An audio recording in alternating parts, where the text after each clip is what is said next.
What is going on, everyone, and welcome to r/Today I F'd Up. In today's first story, a couple of pranksters try and pose as fake employees at their local Walmart. Unfortunately, though, things take a little bit of a turn when they put on some high-vis jackets.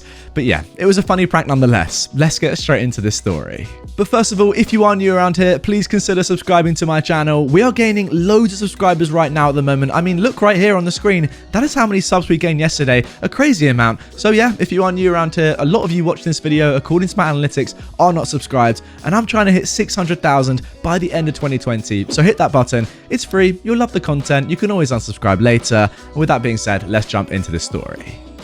Today, I F'd up by getting a lifetime ban from Walmart. My friend and I are both in high school, and we've been hanging out a lot over winter break. Today, we were especially bored, and I suggested going to Walmart to look around. After a little while, we got bored of that too. Then, an idea hit us. In the back of my car, I have two neon yellow vests. They seem to match the style of vest that the employees in the parking lot were wearing. So, naturally, we donned the vests and posed as employees. At first, we went unnoticed and mostly just walked around the store. At one point, an older woman employee asked us if we would help her move some TVs on a cart for her. We agreed and moved the TVs from the return section to the stocking shelves in the employee-only area in the back. As we walked in, the store's manager, I think, helped us stock the TVs, at which point he noticed he had never seen either of us. Thinking quickly, we introduced ourselves as new employees and shook his hand. He was suspicious, but didn't think much of it. About 10 minutes later, we entered the stocking area once again. This time, a younger woman immediately recognized that we don't work for Walmart. She told us we need to leave immediately and walked us straight to the exit. As I was leaving the store, a security employee ran up behind me and said something along the lines of, "You think you're funny? We got your pictures right here. Next time you come back to this store, I'll have you arrested." From there, I just got in my car and drove home. In a funny twist of events, my mum told me that I have an eye doctor's appointment at the Walmart Vision Center next week. I plan on faking illness to get out of it so that she never finds out. I mean, usually when people are bored, I think they, play a game or read a book or, do whatever, go online.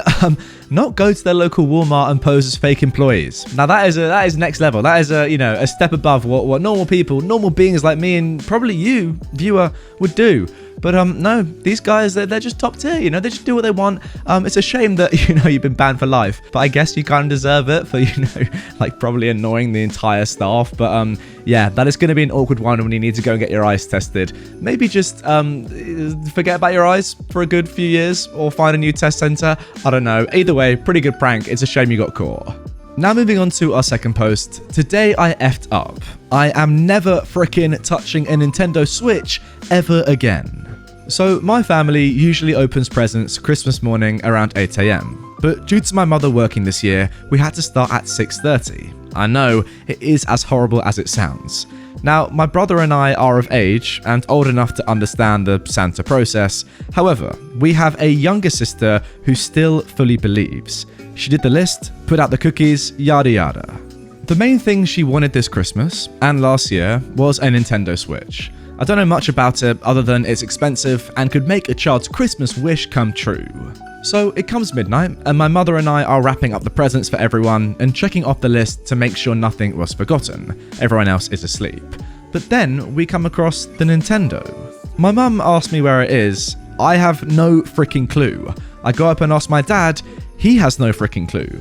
Everyone in my family, no freaking clue.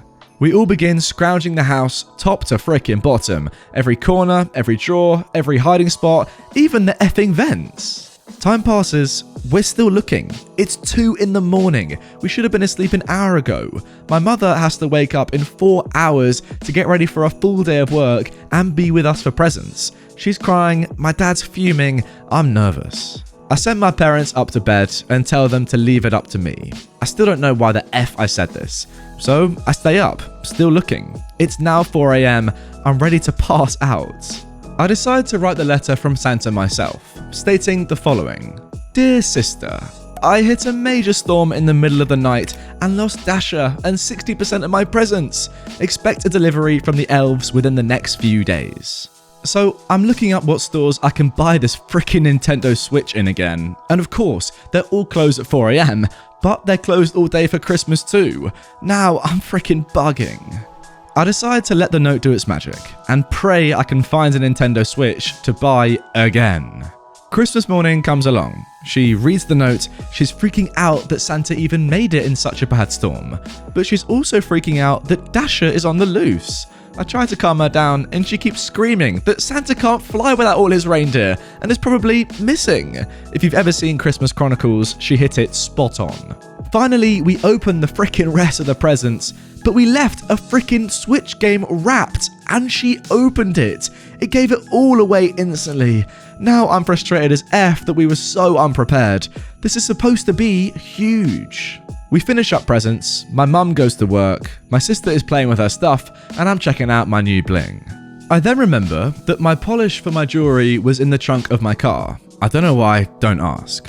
I open up the frickin' trunk, and there it is. The Nintendo effing Switch sitting right there, staring at me. I start crying tears of joy. I don't have to spend another $300 on a freaking console and games. I wrap it instantly and leave it on the front bench. I go upstairs, play a hoofing sound of a horse from my speaker, and make a loud bang. What was that? My sister screamed. I don't know. It sounded like it came from outside. Want me to check? I say. Sis, it's Dasher. It has to be. He has it.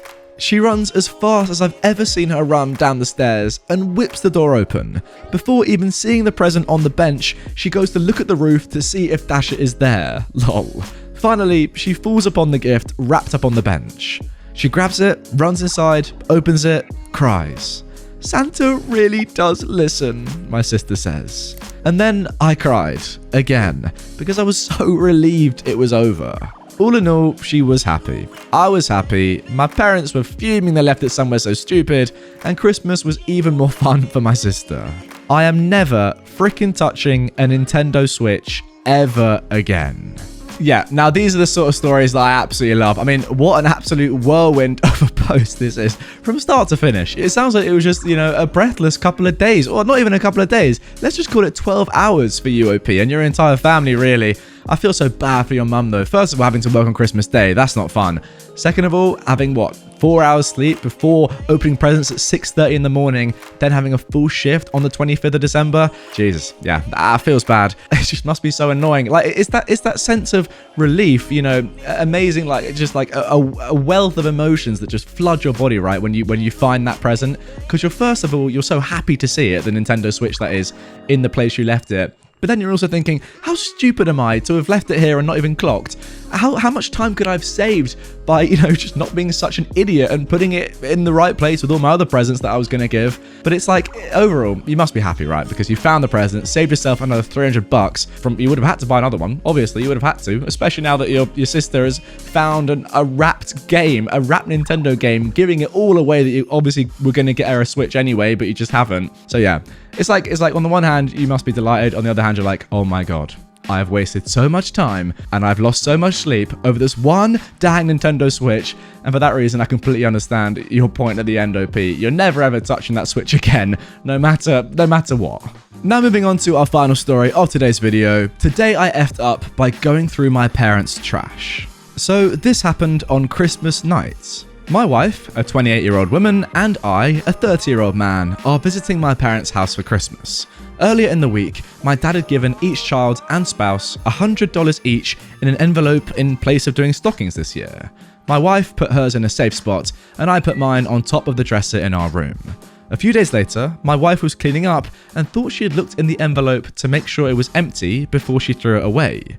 Christmas came and gone, and we were packing up to leave when I noticed I didn't pack the money and couldn't find it. We searched through pockets, bags, and the house and couldn't find it. My wife vaguely remembered tidying up and states she might have thrown the envelope away a few days ago. So I decided to go through the trash in hopes of finding it. I calculated back the days and guesstimated which bag it would have been in. I donned some disposable gloves and started digging. While digging, I found a box of unopened toilet bowl cleaner tablets, the kind that turn the water blue each flush. Earlier that day, it was brought up why my father refuses to use the master bathroom connected to their bedroom and instead uses a smaller hallway one. It is because my mother started using these blue toilet tablets and he can't stand the smell or sight of them. My mother's argument as to why she still uses them is because she does the cleaning of that bathroom and that's what she likes. Yeah, fair enough. Remembering my mother uses these tablets, and assuming my father threw them away without her knowing, I pulled them out thinking it'd be funny to stir the pot. Boy, was I wrong. When I explained I was missing money and went through the trash, I asked my mother why those toilet tablets were in the garbage, and she lost it. She started yelling at my dad, asking, "Do I have to start going through the trash regularly again? And what else have you thrown away?" Furious at him for throwing them away. Apparently, this has been an issue before in their marriage, that he would throw away things he doesn't like, and I just caught him doing it again. I've never seen my mother that angry and yelling. After she left the kitchen where this all went down, my dad went to the trash can and took out a decorative ceramic Christmas cookie platter and said, "Just to be safe," as he set it back on the counter. A plate of cookies was gifted to them on it. As we left the next morning, she was still upset at him. But on a high note, we found the $100 in the trash. So, on a positive note, you found the $100 that you would have otherwise lost. On a negative, you probably have uncovered the worst thing about your parents' relationship, and you've caused a massive argument. So, what's better, $100 or your parents probably divorcing? I don't know. It's a tough decision. What would you guys go for? Obviously, they're not going to divorce, but yeah, pretty shady of your dad to just chuck stuff away that your mum doesn't like. That is really weird. That is a bad thing. I mean, I don't really blame your mum for getting angry at all. Also, if she is the one cleaning the bathroom, then yes, she could, change the whatever it is, the tablets that she's using so that your dad likes it. But, she's cleaning it, so she can kind of choose what product she uses, right? I mean, that seems fair to me. Overall, yeah, weird that your dad would be throwing away your mum's possessions without asking her. That is really, really shady. I've never, ever heard of anyone else doing that without even asking their partner, just like, you know what? I don't like that cookie platter. Get rid of it. It is disgusting. Like those blue toilet tablets. Get them out of here. I don't like the smell. Strange, man. I hope this isn't the end of their relationship. I hope this isn't like the beginning of the end, if you know what I mean. But hopefully it's just a little tiff and they can get over it, because otherwise it seems like a lovely couple. Anyway, guys, that is going to do it for this episode of r/Today I Effed Up. I'm a massive fan of this subreddit, guys, and I hope you are too. If you are and you want more of these sort of videos, please drop a like on this video and comment down below, as it will show me that you want more of this subreddit. Also, if you want the, lots of videos right away that I've also made on this sub, then you can check them all out in this lovely playlist right here. If you are new to my channel, like I said, make sure you are subscribed for double daily content for the last 2 days of December. Wow, nearly 2020 is over, thank God. And finally, if you would like some lovely merch like I'm wearing right now, then that is down here as well. All right, guys, see you later on with a brand new upload.